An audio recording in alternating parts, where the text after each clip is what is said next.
Yes, sir. Ladies and gentlemen, welcome back to another episode of Rogan and RuneScape. Oh yeah. Go ahead. Let's get those cans of whoop ass open. Yes, sir. How we doing? Huh? What? Huh? What?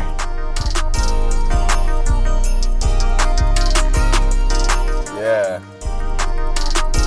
All right. So what's up? What's up, guys? Welcome to Rogan and RuneScape. Yeah. So this episode is 1367 with Brittany Phetasy. Let's see. I'm trying something a little bit new. I'm trying to figure out what the best recording situation is, whether headphones or not. I like the headphones, but I found that when I would move around that you could hear that. Whereas if I don't use headphones, you're not able to hear it. So right now I'm not using headphones. We'll see what's up. Let me know what you think.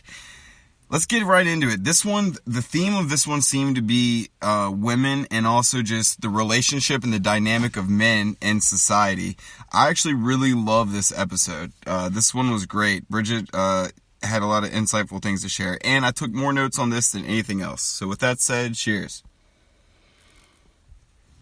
All right, so let's start out at 6:54. They were talking about when Red Band and I used to do the podcast. Joe was saying at his house, when they used to do the podcast, you could hear things in the background like his kids. And I remember those days. It's like back in Ustream 2011, Ustream 2010. That's back when Charlie Sheen did his whole Tiger Blood rant on Ustream and was going crazy, talking about banging 3.5 gram rocks or something like that. He was going crazy on Ustream, or smoking 3.5 gram rocks, something like that. But yeah, I remember the couch, and I remember the snow effects.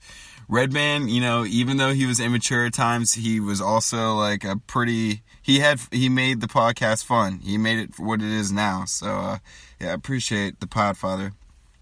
So at 8:12, Bridget was saying how she moved a lot. She went to 11 schools in 12 years, which is insane for me to think about because I only went to 2 different elementary schools, because one for kindergarten, then one to finish it up.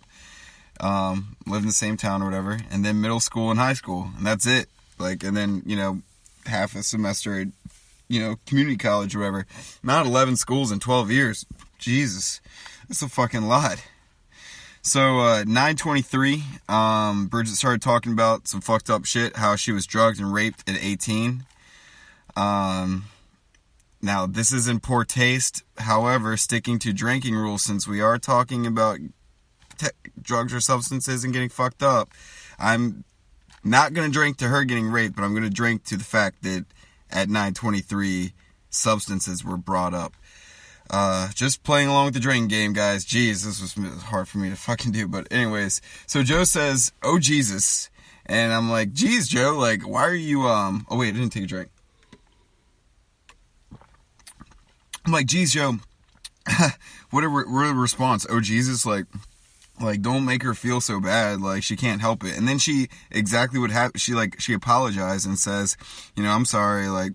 One of the things I've come to terms with is I don't blame myself for that happening, but I do have to take responsibility for the fact that when you're when you're a woman or a girl and you're out getting blackout drunk, and in this instance, she's talking about around people that are bad, things happen that are not good. Now, this is coming from her mouth. She said if she had daughters, she would be watch your fucking drinks, be careful, and try not to black out. Now, that is, I feel like she basically read my mind on that. I was just, when she was saying, when she first said at 9:23 she was drugged and raped at 18, I was like, oh my God. I was just thinking, what it would be like to be a father of a daughter. Oh my God, I would be probably overbearing, of a son, and probably let him go play in the backyard and stuff like that with his neighborhood friends. But I feel like with the daughter, I would have to have a strong woman, like a mom figure, to be like, it's okay, like, let her go do her thing, because I would be so afraid of something like that happening. And yeah, like, if I had a daughter, yeah, it's fucking, I don't know, it's crazy. So, yeah, definitely, it's crazy that happened. Not victim blaming, it's not her fault at all that happened. It's the douchebag piece of shit guy that did that to her, the scumbag. I mean, who could do that? But what she was saying, I really did like. She was saying, though, that, like, you need to be conscious of what's going on. That's not even just true for solely women. I mean, even men. You know, men need to be conscious of what's going on. You can still get drugged, or, you know, you could still get raped, but I mean, you could get, like, jumped for your money. You know, your car could get stolen. Like, you could get killed. Like, always be conscious of, like, your environment, what's going on, and, you know, the people that you're with. But, yeah, I don't know, crazy stuff. I couldn't even imagine. It's one of the most awful things to imagine. Joe said that he's known so many people that have been drugged. That's repulsive. I really don't know anyone, but you know what? Then again, it's also never been really talked about. You know, I mean, how many girls probably talk about this? You know what I mean? Probably not many, and it's terrible. It's fucking terrible to imagine this still happening, but alright, so 1350, she's talking about the last memories. Alright, so Bridget's starting to talk about the last memory she had before being raped. I guess she was drugged, and she says that she hesitates going into detail because she knows that so many guys out there are, like, going to be into it, like, oh yeah, like, tell me more. And then she, like, laughs and she says that she's joking, but not only is she correct about her assumption, in my opinion, I think also she wasn't joking. She knows that there are, like like guys that would be into, like, listening to the details of her being drugged and raped. And she says she's joking, and then she also says self-defense mechanism. She says, oh, self-defense, or defense mechanism is what she says, or something like that. It's because it's real shit. I mean, it's a real I don't even know if you can call it an anomaly, because it's more probably prevalent than an anomaly, but it's a real thing. And sometimes the only way to really you know, solve the festers of life is to kind of talk about things, so that things don't, you know, start to fester like a infection. But so yeah, and what I mean by that is that, like, she was true about that when she said, oh, tell there's guys who would be like, oh, tell me more. Not only is that correct, I mean, I agree with her, like, that's correct. So it's like, that is real, so that's why she said that, and her bringing it up is what I mean by, like, if you don't talk about something, then there will be festering of, you know, infection. Anyways, so also, more fucked up shit. This is a fucked up podcast starting out. But, so next to teen and incest, rape or violent or forced sex is probably the most popular, one of the most popular categories statistically by numbers. And,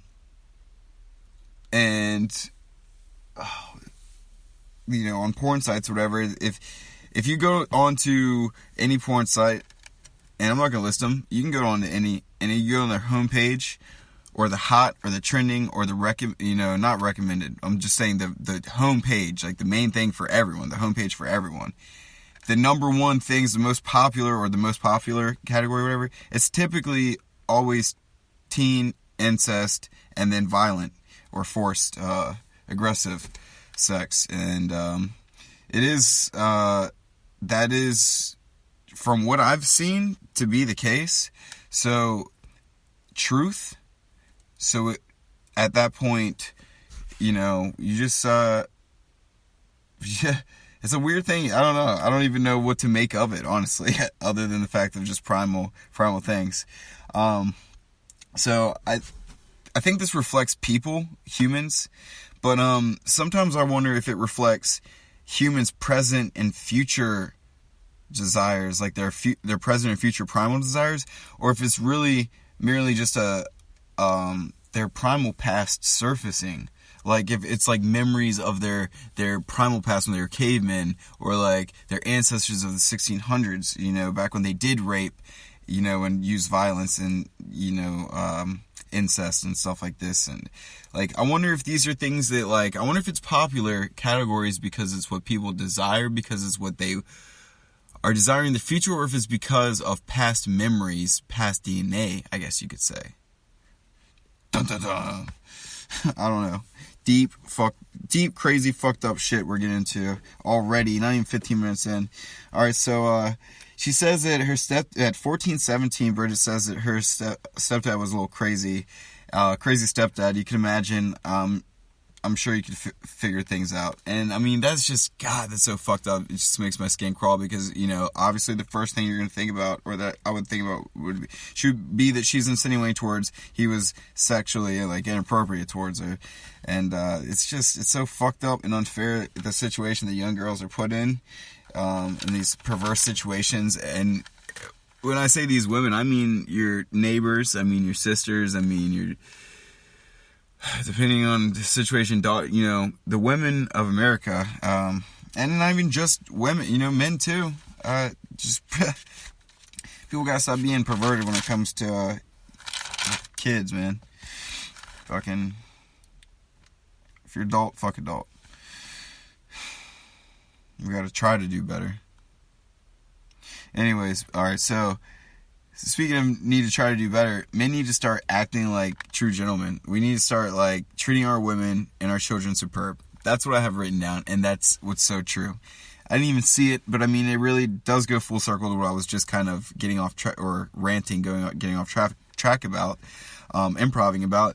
But it is true, like, a true man, and we'll get into this later in the podcast, Joe even agrees with this, or says this, I should say, is that a real man is essentially someone that's strong, but also kind. Like, you have to be feared, but kind. So you have to be able to do shit, but a kind person. So, you know, don't fucking abuse your women and children, like, of your country. You know, be better citizens than that. But anyways, so, you know what? Yeah, okay, I couldn't read my fucking handwriting for a second. So, which is the story of my life all the time. But, so, the relationship between men and women is essentially, I would say many, if not most, would agree that is about money, essentially, in the modern day. And that's not what it should be about. That's not what I'm saying. But what I'm saying is that the dynamic happens to be about money. The men are the providers and the women are the nurturers. Men look for attractive girls for sex, and women look for strong men and good position careers for structure and for providing. And in a way, it's kind of how, when it goes like too overboard, that's when the perverse and violent things happen. Like when there's an abuse of power situation, that's when the creepy and abusive things happen, is when there is this, you know, situation of, oh, where are you going to go? You can't leave me, you know, or, you know, if a wife beater or something like that would be like, oh, where are you going to go? Like, you can't leave me. Like, you don't have any money. You know what I mean? And you know exactly what I mean. So, we gotta, like, I gotta cut. I would love to go into detail of this shit, but I wrote down like probably over 13 pages of notes with this one. This was a great podcast, honestly. So between 20 minutes and 26 minutes, they just talk about Marshall and dogs, essentially. And then at 28 minutes and 54 seconds, she was talking about her grandpa and how she has letters from him from World War II, and how he would be getting bombed almost every day for like months. And he was like, I don't want to feel bad for myself. And it's like, what, like, she was kind of chuckling about how people are so sensitive nowadays, but it's like, this guy was getting bombed day in and day out, and it's like, you know, we live in the whiniest culture. It's kind of like what they're, you know, got into at 29-20. We live in the whiniest culture nowadays, and I guess Joe was going on the idea that perhaps the reason why we live in such a whiny culture is because things are so safe, relatively, in comparison to what they used to be. The people that are complaining, for the most part, are the people that are, or the people that are egregiously complaining. they don't have real issues. That's what Joe, okay, so that's what Joe says at 29:29. And by the way, peep some of